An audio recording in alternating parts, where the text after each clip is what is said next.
विशाल जी, हम वैसे तो आपकी काफ़ी फिल्में देखे हैं भोजपुरी की, लेकिन इस फिल्म में आप का किरदार किस तरह का है? वैसे तो अभी डायरेक्टर साहब ने बताया भी कुछ है, बट आपको क्या लगता है कि आप कैसे किरदार कर रहे हैं?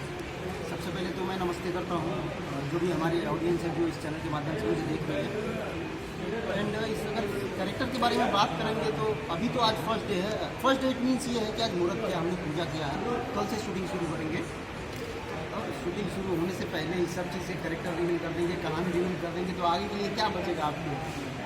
नहीं, वैसे शूटिंग शुरू होने से कुछ तो आप मतलब बता सकते हैं। एक फैमिली ड्रामा है, एक फैमिली कॉन्सेप्ट है। बहुत डिसेंट बॉय का एक कैरेक्टर प्ले कर रहा हूँ फैमिली में, जो अपने भाई को भी लेके चलता है, अपनी माँ को भी, अपनी फैमिली को भी लेके चलता है। तो उस हिसाब से कैरेक्टर थ्रू आउट एक्चुअली। लगभग आपकी इससे पहले कितनी फिल्में मार्केट में? रिलीज फिल्म मुझे लगती है 13 या 14 फिल्में रिलीज है जो सिनेमा हॉल में रिलीज हुई। इस समय 5 फिल्में मेरी पोस्ट प्रोडक्शन में है, नहीं सॉरी 6। अभी मैं लखनऊ में शूट करके आया, 6 फिल्में मेरी पोस्ट प्रोडक्शन भी करने आया हूँ। हमारे डायरेक्टर साहब हैं दिलीप जी। यार चलो यार, श्रीराम। अरे कोई दिक्कत नहीं।